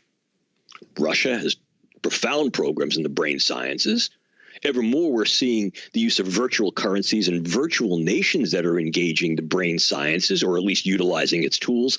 And as we said earlier, even do-it-yourself initiatives and agendas, which for the most part are certainly ethically probitious. But here, too, the possibility for corruption, the possibility for capriciousness, if not nefarious, within those communities raises its head and requires at least some look-see, if not some regulation and guidance. What about those organizations, institutions, or companies that should choose to start labeling certain bodies as expendable bodies for the purpose of using pieces, parts, or, who knows, this head transplant thing? What about that? There are people in this world who don't have a whole lot of ethical compunction that holds them back from doing things like that.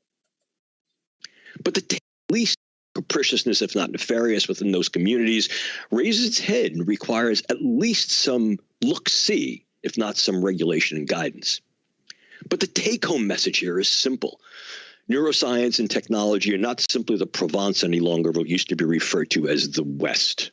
It's a global enterprise, primarily among developed countries, which then raises the specter of what are those ethical issues, focal ideas, problems, and questions, as brain science in developed countries is utilized globally. How will it affect developing or undeveloped countries and their people? How will different developed countries' ideologies, ethos, ethics, morals, and laws affect the way brain science is studied, articulated, and used in a variety of its domains of application?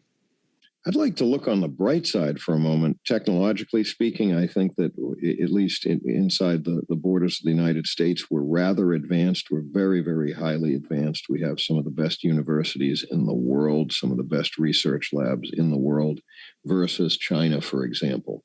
But the sense that I get is that the forces that run that country, China, are really hungry for this. They are just chomping at the bit to get ahead. So yeah, we're ahead, but they're super, super hungry for it. And we know why. And that's just entertainment. We can view this, if you will, as sort of more sort of congenially as the good, the bad, and the ugly. But each and all of these might be relative terms. Who's good? How do we define good? How do others define good? Clearly, once again, I think the benevolent motive here is to be able to treat disease and injury, to lessen the human predicament and improve the human condition. But like any other tool, it's reliant upon those who develop the tools and use them. And in some cases, there's misappropriation of the findings of brain science. This just seems to me to be so focused in on trying to treat disease of all sorts by way of all this artificial stuff. If we go back to something foundational, the human body is a self-repairing, self-reduplicating machine. There are so many nutritional and supportive herbal and ancient medicine methods for supporting that body's mechanism to be self-repairing, and to spend this kind of money and this kind of attention and intensity on all of these synthetic methods seems like we should only be doing this after we've completely exhausted and explored and exploited all of those natural means to mitigate disease, mitigate cancer, to reduce neurological degeneration. In fact, on one of the episodes that we did here, we even covered one part of the brain is where certain stem cells reside that are basically predestined to become new neurons. They're there in the core center middle base of your brain. They are stem cells that are ready to migrate out into the other further extreme areas of the brain tissue, the cerebrum and the cerebellum, to add to that network or to repair or replace it. And this is orchestrated and modulated by there being a healthy, fluid environment in the brain. I would say probably overall health of the whole organism.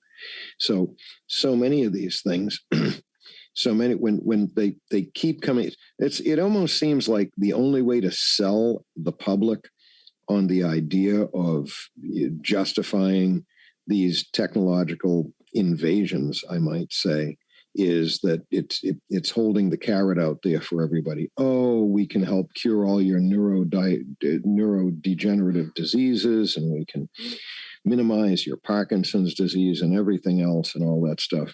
And it really seems like they're using it for something. I'm just not totally buying it. The tools of brain science. And of course, who gets the goodies? And what does that then mean for the distributional asymmetries that occur within countries and between countries? And if we look to what some might consider to be the dark side, and perhaps verifiably and defensibly so, then we can see the intentional misuse of the brain sciences, its information, its capabilities to be able to affect our moral regard and our... Which is going to happen. Somebody's going to do it. Somebody's going to do it. You can be absolutely certain it will be misused. Individuals to be able to affect our moral regard and our individual and community treatment of those who we define as norm or abnorm, functional or dysfunctional, and whatever labels of good or bad that we attach to that. And of course, if we just boldly go forward, what tends to happen here is there's a neglect of the necessary analysis, precaution, and preparation that can be used. He's a wise man. There usually is a neglect of the necessary study of what the repercussions are going to be. Yeah, we've seen it before. It's happened over and over again. Why would we think it would be any different in the application and implementation of these technologies? I don't think it will be. It'll be the same. Used, and the leveraging of brain the necessary and boldly go forward. What tends to happen here is there's a neglect of the necessary analysis, precaution, and preparation that can be used, and the leveraging of brain sciences in domains and dimensions that perhaps, although initially intended for good, generate considerable harm. The ethical, legal, and social issues and risks that arise from the brain sciences can be parsed into two principal categoricals, those that are focal to the technology. This is unknown science. We haven't been putting electrodes or devices or utilizing these cutting-edge drugs and other forms of chemicals and interventions and assessments for decades, and so we simply really don't know what the intermediate and long-term effects might be. But more than that, the intersection of unknowns. The brain is the great unknown. It is, in fact, in many ways, what the cognitive sciences David Chalmers refers to as the hard question or hard problem, not only of neuroscience, but perhaps of the human condition. We don't know how that great stuff of consciousness, of mind, of self, arises from the gray stuff of those cells in our head. And arguably, we could say, well, we won't know unless we go and use these technologies, but are we prepared for what we may find out and what we can do? What are the real... It's true. We won't know until we go there. And once we go there, I think it would be very, very difficult to go back and to retrace our steps and back ourselves back out of it. Capabilities and limitations. What is the validity and viability of uses of not only the information, but the actual skills, the technologies? What happens if the technology runs away from us, or what is sometimes referred to as incurs a Wechselblad effect? In other words, we change nature in ways that have not been changed before as the engineers of our own evolution, only to create something, if you will, of a neurological golem. I have a question here. It's just a thought. I don't even know if the question has fully emerged, but how can you design yourself? Is self-design something that's valid? Can it encompass every aspect with full wisdom about self-design without some outside information or some outside wisdom or knowledge? So what I'm doing is I'm trying to draw illuminate between a creator versus a human. And if the creator created the human, then at what point is the human, which is obviously subordinate to the creator, all of a sudden at the level, a sufficient level of wisdom, knowledge, capability, capacity, and all that stuff to assume the position of a creator? What either entitled us to that or what empowered us with that kind of what seems to me to be stupendous wisdom in the ingeniousness of life to all of a sudden be at that level? And I don't see how we could really ever reach that level, ever, no matter how long it was. As long as we are a creation of a creator, then I don't think that we will ever be equivalent to the creator, if you know what I was driving at there. Just throwing that out, you know.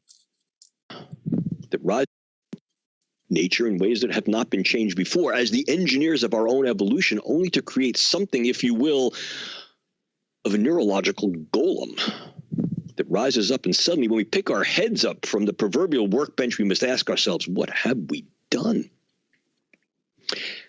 Neuroscience doesn't occur in a vacuum, certainly not a social vacuum. None of science does.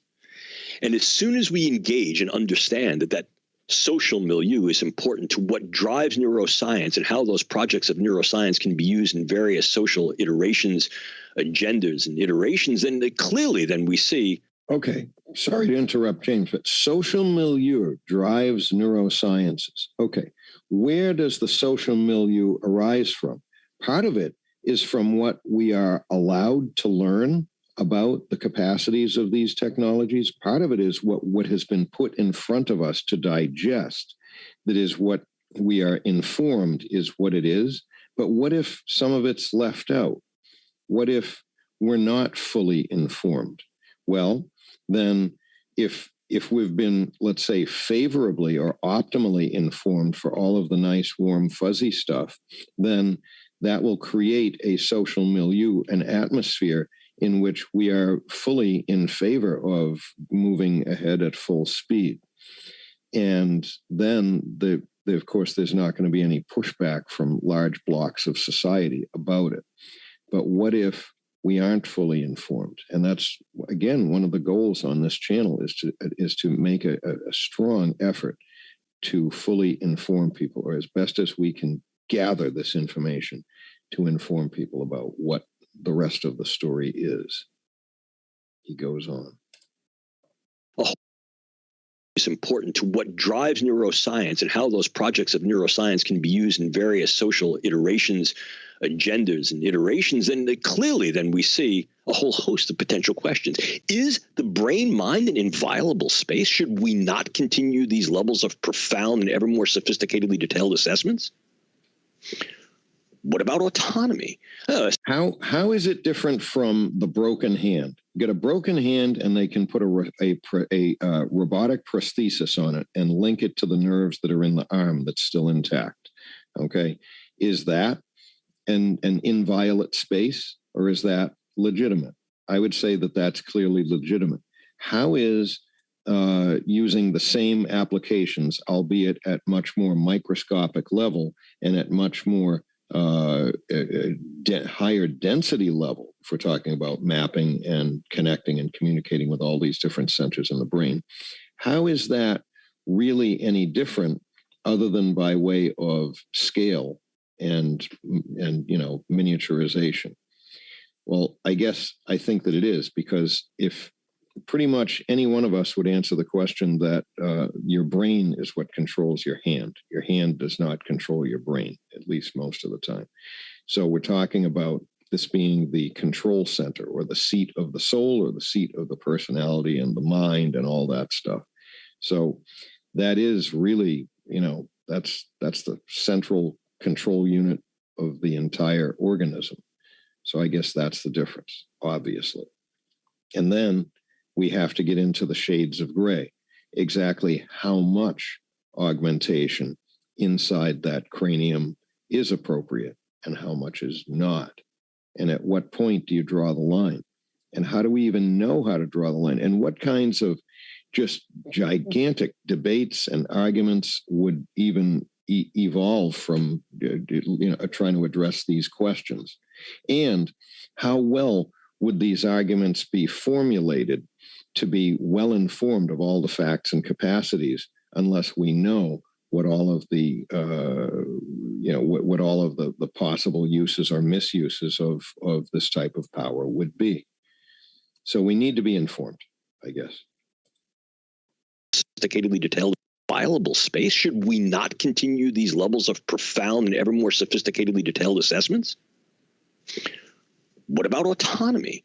Certainly, we can say that individuals' informed consent affords them the negative right of refusal that upholds their autonomy. But how informed can we be? Right now, we think that we are. We think that it's an endowed capacity of us to have autonomy. That's what we think right now. But what if, with slow shifting of the social sense of that people begin to adopt the idea that, well, you have some autonomy, but not full autonomy, because full autonomy would mean that at any point in time you could do things that might be disadvantageous to those around you, either in a local community or in greater society. So right now, without question, we would agree that individual autonomy is absolute. You should always be autonomous, should always be fully in control of yourself. But tweak it for 5 years and add in some sort of, I don't know what you'd call it, but some sort of method of kind of like reprogramming people's thoughts, or social engineering, or whatever you might call it, that you pop out the door 5 years later and all of a sudden people are thinking, well, you should have autonomy with this, this, and this, and this, but not with that.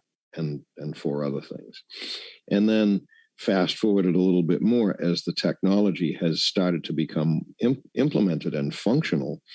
And all it is really is a matter of turning some more software switches in order to relieve an individual of more of their autonomy and combine that added capacity together with continued social pressure and social justification for there not being such autonomy.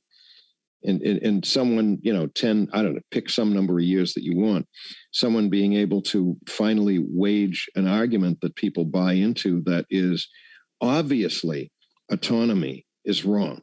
It's obviously wrong because we're a global community, and anything that anyone does that has an effect on any and everybody else, unless it's for the good of the whole species as a whole, if it's just an individual autocratic action that you take, then that's obviously only in consideration of yourself and not the rest of the population, whether it be local or global. So can't you project forward to where there will be people who will come along and make an argument against individual autonomy?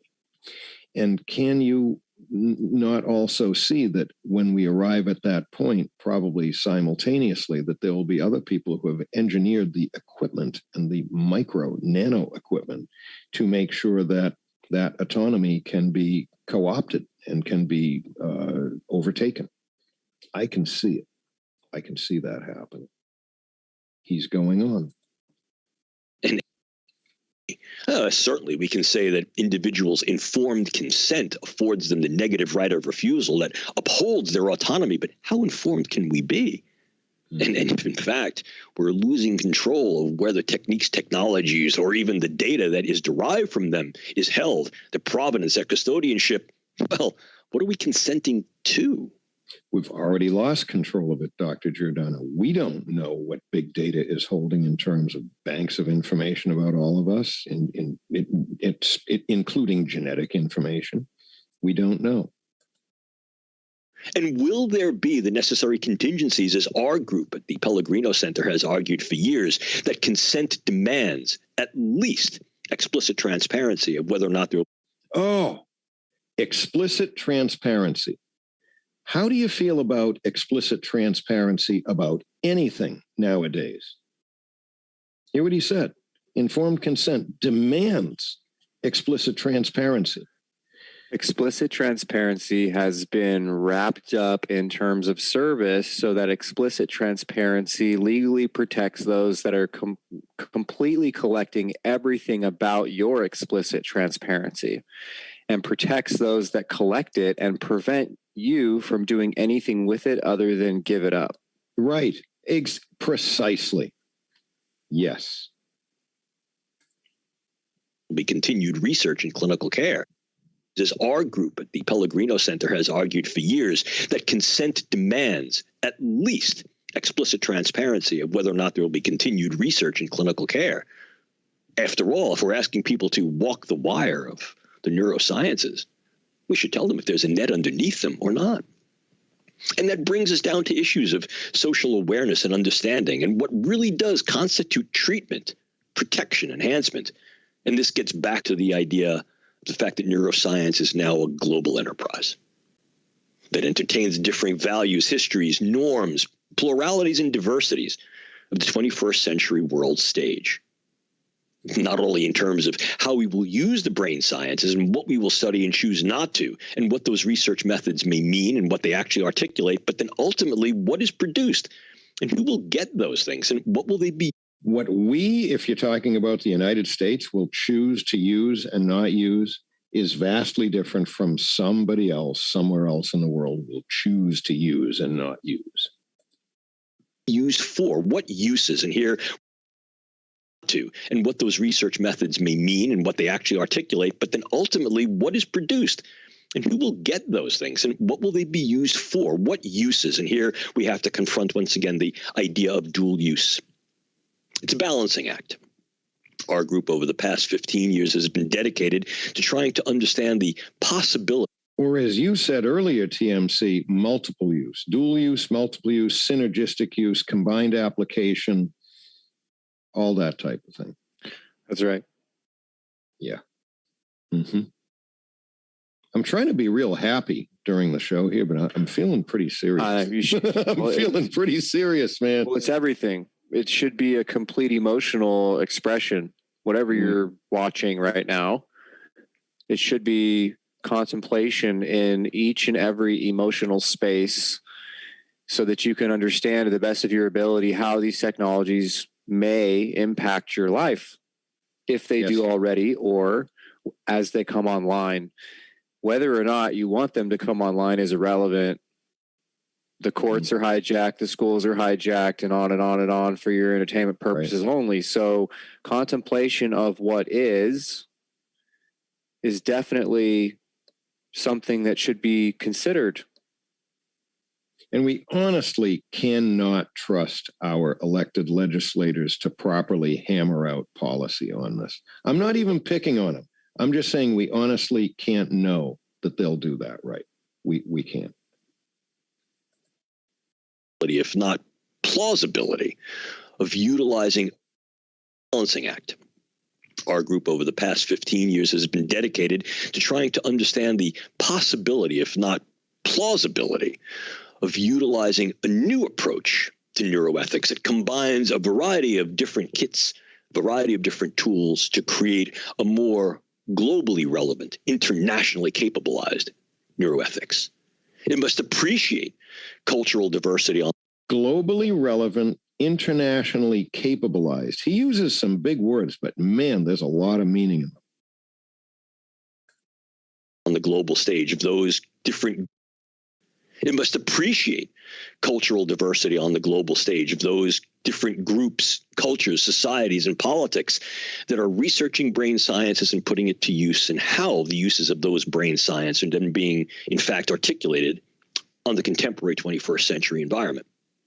It also has to examine and identify and respect local needs and values. In other words, create community canvases from this palette of diverse ideologies and ethics that we must appreciate. But where it gets very, very difficult is where there may be differences, non-alignments, non-consensus of what those ideologies, values, and ethics may inform. You know what? It's just a thought. What really makes it difficult is attempting to jam all the peoples and all the interests and all of the value systems into this like one world global summary that encompasses the general good of everybody. There are people who like to live a certain way and do certain things, and if they have the space and the freedom to do so within the confines of whatever space it is that they have, it really doesn't have too much effect on me. I guess hopefully it doesn't. All right. And with certain caveats. For example, if some country someplace wants to build a nuclear reactor and the thing's really made badly, and then it blows up, and then they rebuild it and make the next one worse, and it's putting radiation up into the water, the ocean, the water table, and the atmosphere, then I guess that does affect everybody else. And they need to confine that, or the rest of the world needs to say, you know what? You're nuking all of us here. Stop. If you can contemplate that, you can contemplate cyber warfare with software and AI. Yeah. Interacting and fusing firmware, middleware, hardware, all the way down to machine, vehicles, automation, factories, people being also pollution when you hack into someone's network like the Matrix, and with new 5G technologies, hashtag Huawei, right, and others. And many others. And others, yeah. Right. You get some very interesting pollution out there that in some people's view is the final solution that results in extinction of everybody you love. And that's why this show is so positive for your entertainment purposes only, because people that like to develop this kind of stuff don't really care about hurting other people. They want to help people, and their knowledge is being hijacked and being used for bad. And that is the risk and the glory of the American experiment. And it is up to those that are willing to do what is necessary to speak up and speak out in a nonviolent manner, to point the finger at where accountability should be debated with speech, question, what is the power? Let's say that we were able to do that. What is the power that we have to hold those others, unnamed, but you named a few, accountable? What's the power? I mean, what's the power in that, dude? There's a reason the founding fathers put freedom of speech as the First Amendment. Is that a rhetorical question? No. Here and now, how do we stop a technology? Since you named one, Huawei, for example, how do we stop a company such as that from utilizing technology that they've perfected for the purpose? Identify all of the P networks in Congress and every other body that fanfares around like there's some official lording over, squatting on, pissing on all the rest of us, and look for the P networks that we discussed in previous shows. Yeah. We got a ways to go. Yeah, it's time to go. We have a ways to go. He's got a ways to go. He's got 5 more minutes. Here we go. Difficult is where there may be differences, non-alignments, non-consensus of what those ideologies, values, and ethics may inform. And so what we're left with is something of the natural. This is still nagging at me. It's natural for there to be non-consensus about things as long as they're not mutually harmful to different, perhaps isolated groups. There is non-consensus. Non-consensus is the beauty and the diversity, in a good use of that word, of the human race. We're all different. I'll let him go. Naturalistic question. What is and what ought to be in the brain sciences? And clearly, what we understand of this is that science and technology, brain science and technology, and ethics provide tools, insights, and understandings that allow us to look into the brain. And in that way, perhaps neuroethics might be something neuroethical. By understanding the way we as humans engage the cognitive and emotional processes of what morality and ethics is, we might be able to gain better insight to how to use morality and ethics when regulating and guiding the brain sciences. But I think we have to appreciate 2 very important quotes. One, I'm going to stop him there. This is really eating at me. Okay. We have to be individuals. Okay. There is not, I want what I want. You want what you want, both of whom are entitled to that. Therefore, we need to have our own individual space in order to exercise what actualizes whatever it is about us that we like the way that we are. Consensus, jamming everybody together and making it, putting it all in a blender and everybody's the same. That's not a human race anymore. That's not what brought us to the point of survivability that we've made it to the 21st century about. It's that would be the destruction of humanity. And this is, I'm a little serious, but we just want to try to engage people in thinking about these issues. One world, anything. Sooner or later, when you try to have everybody jammed into one group of administered behaviors and standards, sooner or later there's sacrifice left and right of every single one of those individuals' capacities, capabilities, desires, and actualizations of themselves. It just doesn't work. Did you say something? I'll let him go. From the historian of science, Bruno Latour, that science doesn't. You have to appreciate 2 very important quotes. One from the historian of science, Bruno Latour, that science doesn't necessarily bring answers. It only deepens and makes ever more profound the questions. And Goethe, who said that science asks what, philosophy asks why, but ethics guides us how. And so the take-home message is, how will we in fact engage this new ethics? If brain science is boldly going, then we're going to need neuroethics that's brave. And I mean literally brave. That doesn't mean fearless. That means appreciating that there are things to be feared and engaging that terrain anyway, and doing it through a variety of processes that bring people together in more of a synthetic ethics. Neuroscience and technology is a multinational enterprise. This necessitates and acknowledges at least respect, if not complete sensitivity and appreciation of cultural similarities and dissimilarities.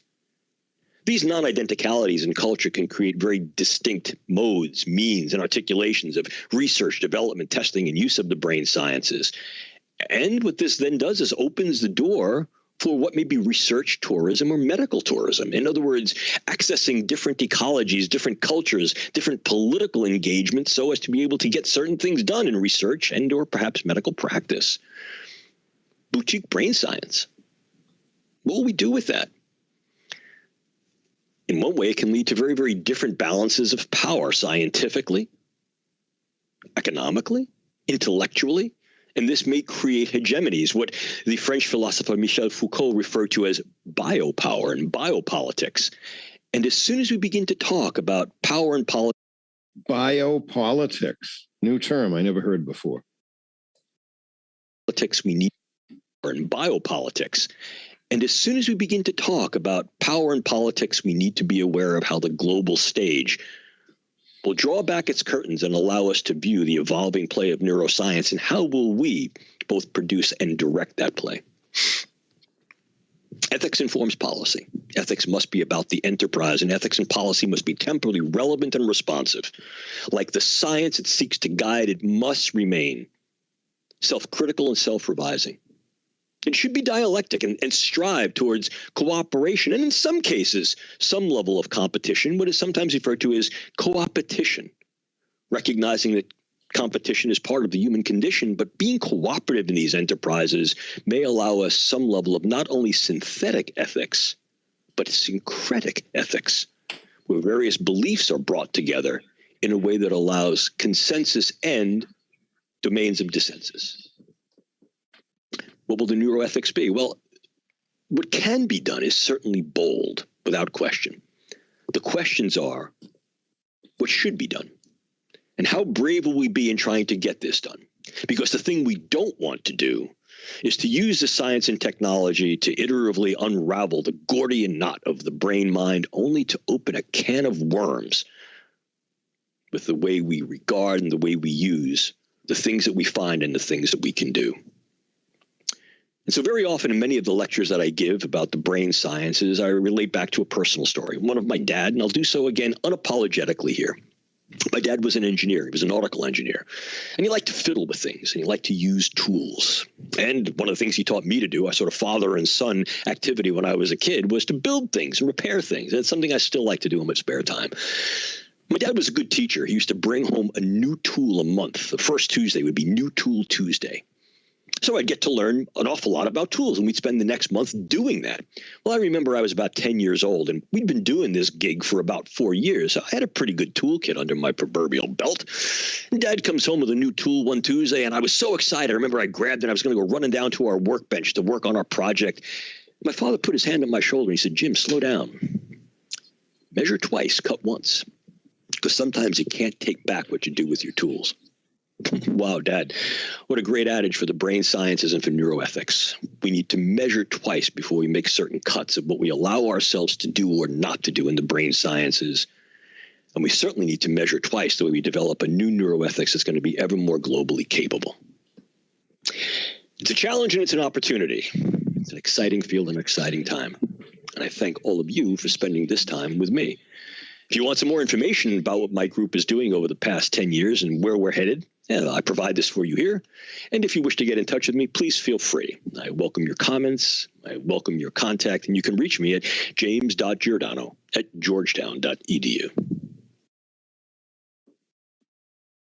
Wow. I couldn't have said it better myself. In fact, far from it.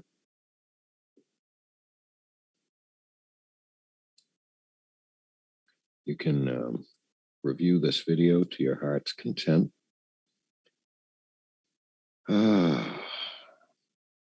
If I live in Oregon and I want to grow trees and mushrooms, that's great. I should do that. If I want to live in Florida and I want to hunt alligators and get myself some machinery to purify, sterilize, and can alligator meat and sell it, I should be able to do that. If I want to live in Detroit and start a new car factory, try to pull together some of the labor force up there, get some of the machinery back from China, I should be able to do that. jam all of them together, say, no, you all do what you're told under some, national or global control system with all sorts of shackling regulations that say you can't do this, you can't do that. No. Individual interests. My individual interests. I like to hunt. I'm in Florida. I like to work with tools, machines. I like to build machinery. Yeah, I'm somewhere in some city where where there are the resources to do that. This just gives me so much to think about. It's almost disorienting how much it gives me to think about. I'm in a very contemplative mode right now, and you seldom hear me on this show sounding quite like this. But that's where my thoughts are right now. Dr. James Giordano, good job, sir. My compliments. TMC, last words.